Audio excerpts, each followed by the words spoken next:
Hello students, आज के इस वीडियो में हम बात करने वाले हैं क्लासिफिकेशन ऑफ ड्रग्स के बारे में।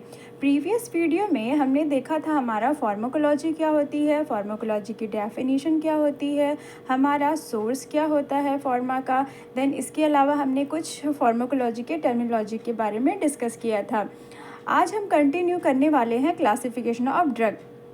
ठीक है, तो क्लासिफिकेशन ऑफ ड्रग में हमारे जो ड्रग्स होते हैं फार्माकोलॉजी में उनको क्लासिफाइड किया गया है, क्योंकि जो ड्रग होते हैं इनका जो डिस्ट्रीब्यूशन होता है वो बहुत ही वाइड तरीके से होता है। ड्रग्स इतनी ज़्यादा क्वांटिटी में होती हैं कि इनको क्लासिफाइड करना बहुत ही ज़रूरी हो जाता है। तो यहाँ पे हमारा जो ड्रग है उनको एक डेफिनेट सीक्वेंस के अकॉर्डिंग हम अरेंज करते हैं, जिससे क्या हो हमें ईजी हो जाए, हम उन्हें अंडरस्टैंड कर पाएँ। Although each system of classification has its own merits and demerits, हर एक क्लासिफिकेशन में हमारा जो ड्रग्स है उनका खुद का मेरिट्स एंड डीमेरिट्स जो होते हैं वो अलग अलग होते हैं। ठीक है, मेरिट्स एंड डीमेरिट्स क्या होते हैं? मेरिट्स इन द सेंस गुण और डीमेरिट्स इन द सेंस अवगुण। हर एक क्लासिफिकेशन के अपने गुण और अवगुण अलग अलग पाए जाते हैं। ठीक है, और क्या है यहाँ पे हमारा जो क्लासिफिकेशन करने का जो पर्पस है, हमने इसीलिए क्लासिफाइड किया है ताकि हम हमारे ड्रग्स को अच्छे तरीके से समझ पाएँ, उन्हें पढ़ पाएँ। ओके, नाउ अभी हम देखते हैं कितने क्लासिफिकेशन है। तो फर्स्ट नंबर पे हमारा जो क्लासिफिकेशन है वो अल्फ़ाबेटिकल क्लासिफिकेशन है। सेकंड नंबर पे मॉर्फोलॉजिकल क्लासिफिकेशन है। थर्ड नंबर पे हमारा टोक्सोनॉमिकल क्लासिफिकेशन है। फोर्थ नंबर पे हमारा फार्माकोलॉजिकल क्लासिफिकेशन है। फिफ्थ नंबर पे हमारा केमिकल क्लासिफिकेशन है। देन सिक्स नंबर पे हमारा कीमो टेक्सोनॉमिकल क्लासिफिकेशन है। सेवन नंबर पे हमारा सीरो टेक्सोनॉमिकल क्लासिफिकेशन है। इन सभी क्लासिफिकेशन में से सबसे ज़्यादा जो इम्पॉर्टेंट क्लासिफिकेशन है वो है हमारा टेक्सोनॉमिकल क्लासिफिकेशन और फार्माकोलॉजिकल क्लासिफिकेशन। ये दो क्लासिफिकेशन ऐसे हैं जो मोस्टली अलग से एग्ज़ाम में पूछे जाते हैं फर्स्ट ईयर्स को। ओके, तो हम बात करेंगे हमारा फर्स्ट नंबर का अल्फ़ाबेटिकल क्लासिफिकेशन के बारे में कि अल्फ़ाबेटिकल क्लासिफिकेशन क्या होते हैं। सिंपल सी लैंग्वेज में अगर मैं आपको बताऊं कि अल्फ़ाबेटिकल क्लासिफिकेशन क्या होते हैं, तो जैसे हर एक क्लासरूम में अल्फ़ाबेट के अकॉर्डिंग स्टूडेंट्स का नाम अरेंज किया जाता है, सीटें बुक की जाती हैं, उसी तरह हमारे जो ड्रग्स होते हैं उनको भी according to alphabet, according to letters arrange किया जाता है। Okay, it is the simplest way of classification. ये क्या है? एक बहुत ही ईजी और सिंपल तरीका है ड्रग्स को क्लासिफाइड करने का। In which drugs are arrange in a alphabetical under of their Latin and the English name. यहाँ पे हमारे जो ड्रग्स हैं उन्हें अल्फ़ाबेट के अकॉर्डिंग अरेंज किया गया है ताकि हम इन्हें अच्छे तरीके से अंडरस्टैंड कर पाएँ, समझ पाएँ। और यहाँ पे जो हमारा ये ड्रग्स होता है, इसको लिखने के लिए, पढ़ने के लिए इनका जो ऑर्डर का सीक्वेंस होता है वो या तो लैटिन वर्ड में होता है या तो इंग्लिश वर्ड्स में यूज़ किया जाता है। और क्या होता है, सम टाइम हमारे जो ड्रग्स के नेम होते हैं वो हमारे लोकल लैंग्वेज में भी लिखा हुआ होता है, जैसे मान लीजिए हिंदी में ही लिखा हुआ होता है। ठीक है, इस तरीके से। ओके, जैसा कि मैंने आपको इंट्रोडक्शन में बताया था कि हर एक क्लासिफिकेशन के अलग अलग मेरिट्स एंड डीमेरिट्स होते हैं। तो सबसे पहले हमारा जो अल्फ़ाबेटिकल क्लासिफिकेशन है उसके जो मेरिट्स हैं वो क्या होते हैं? ये इजी एंड क्विक होते हैं इन यूज़ के लिए, ये इफ़ेक्टिव होते हैं। ओके, देन क्या होता है इनमें? No repetition of drugs. यहाँ पे जो ड्रग्स के नेम होते हैं उनका कोई भी रिपीटेशन नहीं पाया जाता है। दैन डीमेरिट्स की अगर बात करें तो यहाँ पे डीमेरिट्स में क्या होता है? ये scientific nature of the drug can not the be identified. यहाँ पे हमारा जो ड्रग्स यूज़ किया जाता है वो हमें पता नहीं होता है कि उसकी आइडेंटिटी क्या है, ये कहाँ से इसको यूज़ कर रहे हैं। मीन्स क्या ये प्लांट है, क्या ये केमिकल्स है, कौन सा सब्सटेंस है, यहाँ पे कुछ भी हमें पता नहीं चल पाता है क्लियरली। और क्या होता है यहाँ पे डीमेरिट्स में? Original source is not clear. Original source का हमें अता पता नहीं होता है। ओके, एग्जांपल्स की बात करें तो एग्जांपल्स में यहाँ पे आपका एसियासिस है, अगार है, वेंजोइन है, सिनकोना है, डिजिटल है, मस्टर्ड है, ईटीसी। और भी यहाँ पे एग्जांपल्स इंक्लूड हो सकते हैं, बट एग्ज़ाम के लिए इतना सफिशिएंट है। अभी सेकंड्स बात करेंगे हमारा टेक्सोनॉमिकल क्लासिफिकेशन के बारे में। तो टेक्सोनॉमिकल क्लासिफिकेशन जो है हमारा, ये क्या है? In which drug are arrange according to their kingdom, phylum, order, family, genus and the species. यहाँ पे हमारे जो ड्रग्स हैं उनको अरेंज किया गया है उनकी जाति के आधार पे, उनकी फैमिली के आधार पे, उनके जीन्स के आधार पे, ठीक है, और उनकी स्पीसीज़ के आधार पे यहाँ पे क्लासिफाइड किया गया है। इनके अगर मेरिट्स की बात करें तो यहाँ पे जो मेरिट्स होते हैं इनके, वो इजी एंड क्विक होते हैं कि इनको आसानी से सुविधापूर्वक यूज़ किया जा सकता है, ठीक है। देन क्या होते हैं, ये हेल्पफुल होते हैं for the studying, evolution and the development के लिए। ओके, स्टूडेंट इन्हें आसानी से समझ सकते हैं, ठीक है, इनको इवोल्यूएट कर सकते हैं, इनके डेवलपमेंट्स के बारे में जान सकते हैं। अगर डीमेरिट्स की बात करें तो डीमेरिट्स में क्या होता है, this system fail to tell about the chemical nature and the therapeutic significance of the cured drug. यहाँ पे हमारा डीमेरिट्स में हम देखते हैं कि यहाँ पे हमारे जो ड्रग्स हैं इनका केमिकल नेचर, थेराप्यूटिक सिग्निफिकेंस क्या है ड्रग्स का, ये हमें क्लियर नहीं हो पाता है।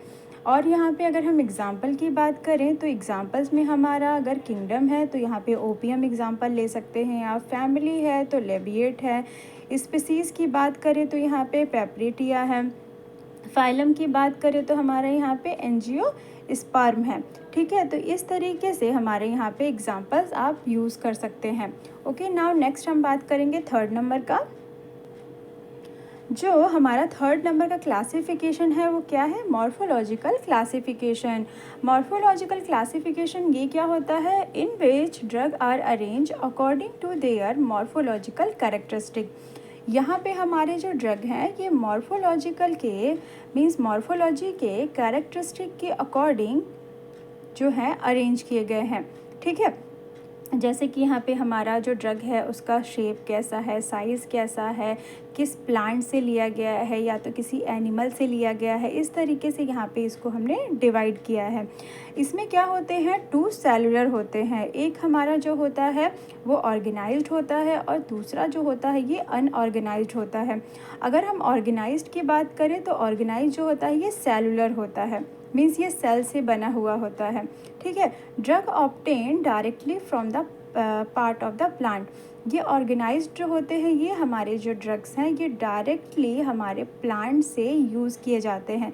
जैसे कि आप देख सकते हैं लीफ हमारा तुलसी का, जो हमारी तुलसी होती है, इस तुलसी जो है हमारी सर्दी, खांसी, ठीक है, कई तरीके की हमारी इन्फेक्शियस डिजीज़ में यूज़ की जाती है, जो कि क्या है, ये ऑर्गेनाइज्ड हमारा सेलुलर मेथड होता है, सेलुलर क्लासिफिकेशन में आता है ये, कि हम इजी तरीके से तुलसी की पत्ती को यूज़ करके हमारा रेस्पिरेटरी सिस्टम से रिलेटेड ट्रैक डिजीज़ को क्योर कर सकते हैं। इसके अलावा हमारे फ्रूट्स में फन्नल, कोरिएंडर, ऐसे कई सारी चीज़ें आती हैं जिसको हम फ्रूट के बेस पे यूज़ करके हमारा डिज़ीज़ को क्योर कर लेते हैं। देन क्या है, सीड, यहाँ पे मस्टर्ड का सीड, ठीक है, मस्टर्ड इन द सेंस आपका सरसों का दाना, ठीक है, सरसों का दाना जो है ये भी कई सारी डिज़ीज़ कंडीशन के लिए यूज़ किया जाता है, जो कि बहुत ही ज़्यादा बेनिफिशियल होता है, ख़ासकर न्यूबॉर्न बेबी के लिए, हमारे चिल्ड्रंस के लिए, ठीक है। देन क्या है, रूट में हम जनरली जिंजर, टर्मरिक, ठीक है, टर्मरिक हम रेगुलरली यूज़ करते हैं, जिंजर हम रेगुलरली यूज़ करते हैं। ओके, तो ये हमारे जो है ये ऑर्गेनिक सब्सटेंस होते हैं जो कि हमारा मॉर्फोलॉजिकल क्लासिफिकेशन में यूज़ होता है। द सेकंड अगर हम बात करें हमारा मॉर्फोलॉजिकल का जो सेकंड पार्ट है वो क्या है, अनऑर्गेनाइज्ड है। तो अनऑर्गेनाइज्ड में क्या आता है हमारा, यूनिसेलुलर आता है। इसमें क्या होता है कि drug derive from the plant of the part of the plants. यहाँ पे हमारे जो ड्रग होते हैं वो डायरेक्टली किसे डिराइव किए जाते हैं, हमारे प्लांट्स के पार्ट से, जिसमें उसे सुखा के यूज़ किया जाता है। ऑर्गेनाइज्ड में क्या होता है, सारी चीज़ें जो होती हैं वो नेचुरल हो रही होती हैं। यहाँ पे क्या होता है, ये ड्राइड होता है, मीन्स इसको सुखा के उसकी जो जड़ें होती हैं, उनकी जो लीफ होती हैं, यहाँ पे उसको सुखा के इसका यूज़ किया जाता है अनऑर्गेनाइज्ड में, ठीक है। जैसे कि मान लीजिए आपका ड्राइड लेटेक्स है जिसमें हमारा ओपियम को यूज़ किया जाता है, ओपीएम ड्रग्स को बनाई जाती है। देन सेकंड नंबर पे हमारा ड्राइड जूस है, ठीक है, एलोवेरा का जूस, एलोवेरा को सुखा के, ठीक है, उसके बाद उसका जो जूस है वो प्रिपेयर किया जाता है। देन क्या है, ड्राई एक्सट्रैक्ट में क्या है, हमारा अगार आता है, ठीक है। तो ये सारे क्या हैं, आपके अनऑर्गेनाइज्ड यूनिसेलुलर्स में आते हैं। ओके, अब हम इनके मेरिट्स की बात करें कि हमारा जो मॉर्फोलॉजिकल क्लासिफिकेशन है, इनका मेरिट्स क्या होता है, तो ये वेरी यूज़फुल होते हैं और इनका आइडेंटिफिकेशन जो है वो एडल्टेंस के लिए यूज़ किया जाता है, ठीक है।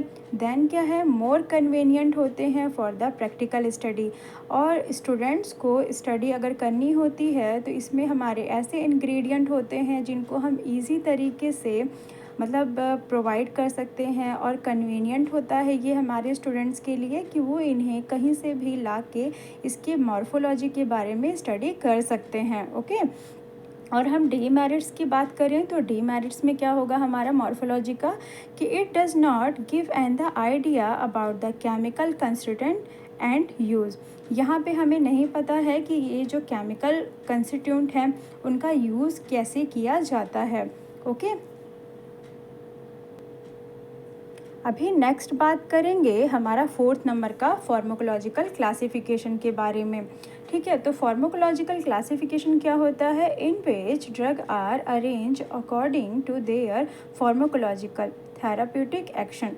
It is the more relevant classification and the widely use. ये क्या है हमारा, ये ऐसा ड्रग्स है जिसको अकॉर्डिंग टू फार्माकोलॉजिकल एक्शन के तौर पे इसको अरेंज किया गया है, और ये मोस्ट रेलिवेंट क्लासिफिकेशन होता है जिसका यूज़ सबसे ज़्यादा किया जाता है, ठीक है। तो मान लीजिए यहाँ पे एग्जांपल में आपके लिए कुछ एग्जांपल्स लिख दिए हैं कि जैसे फ़ीवर हो रहा है तो फ़ीवर में हम क्या करते हैं, पैरासीटामोल और डोलो 650 mg हम यूज़ कर सकते हैं। हेडेक हो रहा है तो हेडेक के लिए एस्प्रिन ले सकते हैं। देन अगर किसी को परगेटिव्स का, किसी को दिक्कत हो रहा है तो वो सेना की मेडिसिन ले सकता है। अगर हमारे ब्रेन में कुछ स्टिमुलेंट का दिक्कत हो रहा है तो हम नॉर्मल सी कॉफ़ी बना के पी लेते हैं, हमारा जो सेंट्रल नर्वस सिस्टम है वो मतलब बैलेंस्ड हो जाता है।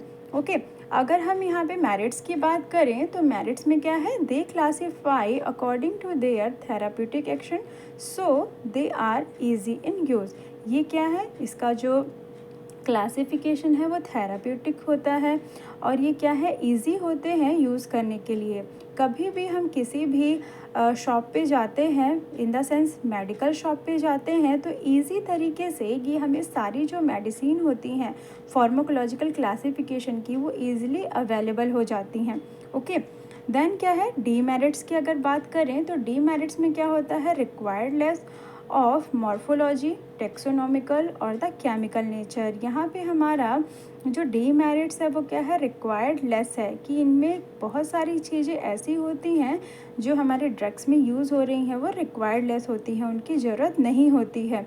देन इनका जो मॉर्फोलॉजी होती है, इनकी जो टेक्सोनॉमिकल, जो इनका केमिकल नेचर होता है वो कैसा होता है, एक ग्रुप में होता है, टुगेदर में साथ में होता है, due to their some pharmacological uses.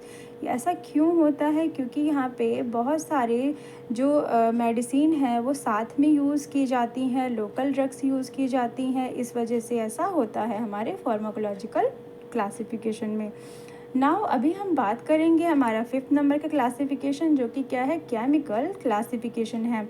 तो हमारा केमिकल क्लासिफिकेशन क्या होता है, in which drugs are arrange in a different group according to their chemical nature of their most important constituent present in the drugs. ठीक है, यहाँ पे हमारे जो ड्रग हैं वो अरेंज किए गए हैं एक ग्रुप के अकॉर्डिंग, देयर केमिकल्स नेचर के अकॉर्डिंग। ठीक है, और इसमें जो मोस्ट इम्पॉर्टेंट जो कंस्टिट्यूएंट होते हैं वो क्या होते हैं, अक्यूट फार्माक्यूटिकल इंग्रेडिएंट। इसमें हमारे अक्यूट फार्माक्यूटिकल इंग्रेडिएंट्स का यूज़ किया जाता है। एग्जांपल्स के लिए आपके लिए लिखा है मैंने, जैसे कि वाइटामिन एंड हार्मोन्स। ये ऐसे केमिकल सब्सटेंस हैं जिनका यूज़ किया जाता है हमारा इंसुलिन बनाने के लिए और ईस्ट को बनाने के लिए। ओके, देन और कौन से केमिकल सब्सटेंस है हमारा प्रोटीन एंड एंजाइम्स, इसका यूज़ किया जाता है हमारा जेलेटिन और पेपेंस को बनाने के लिए। एंड हमारा क्या है लिपिड, लिपिड का यूज़ किस लिए किया जाता है हमारा कैस्टर ऑयल के लिए। ओके अभी हमारा केमिकल क्लासिफिकेशन के मेरिट्स की बात करेंगे। तो मेरिट्स में क्या है, chemical constituent and the medicinal use are the known. यहाँ पे हमारे जो केमिकल कंस्टिट्यूट होते हैं, जो मेडिसिनल यूज़ होते हैं, वो हमें अच्छे तरीके से पता होते हैं कि हम कौन सी सब्सटेंस का यूज़ कर रहे हैं।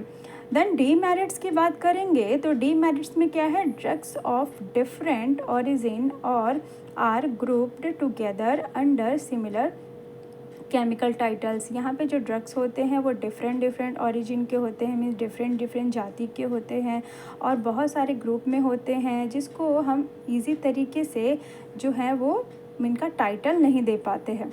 ओके नाउ नेक्स्ट नंबर हम बात करेंगे कीमो टेक्सोनॉमिकल क्लासिफिकेशन के बारे में।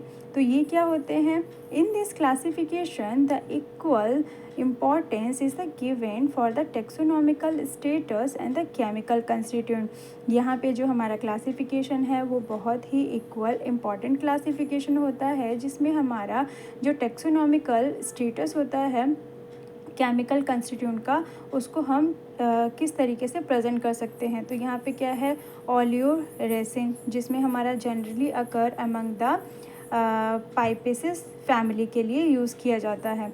ओके देन नेक्स्ट नंबर पे हमारा है सेरो टेक्सोनॉमिकल क्लासिफिकेशन। ये क्या होता है हमारा, सेरोलॉजी के लिए यूज़ किया जाता है, जिसमें हम क्या करते हैं, स्टडी ऑफ सीरम, जिसमें हम क्या करते हैं, स्टडी ऑफ सीरम करते हैं। The study of antigen antibody reaction is a called serology. हमारी जो स्टडी होती है एंटीजन और एंटीबॉडी की रिएक्शन की, वो क्या कहलाती है, हमारी सेरोलॉजी कहलाती है। इसके अलावा क्या है, the application of serology in solving taxonomical problem is a called serotaxonomy. और यहाँ पे हमारा जो टेक्सोनॉमी की जो प्रॉब्लम सॉल्व की जाती है उसको हम क्या बोलते हैं, सीरो टेक्सोनॉमी कहा जाता है। और क्या है यहाँ पे, the classification of very similar plants of the mean of the difference in the protein they contain. ये क्या करते हैं, ये ऐसे क्लासिफिकेशन होते हैं जो कि बहुत ही सिमिलर होते हैं, और यहाँ पे जो प्लांट्स होते हैं वो डिफरेंट टाइप्स के यहाँ पे प्रोटीन कंटेंट जो है वो हमें देते हैं। ओके तो ये हमारा जो आज का टॉपिक था क्लासिफिकेशन, वो ख़त्म होता है। ओके आई होप आपको समझ में आया होगा। अगर आपको नहीं समझ में आया है तो आप मुझे कमेंट सेक्शन में पूछ सकते हैं। Okay thank you so much.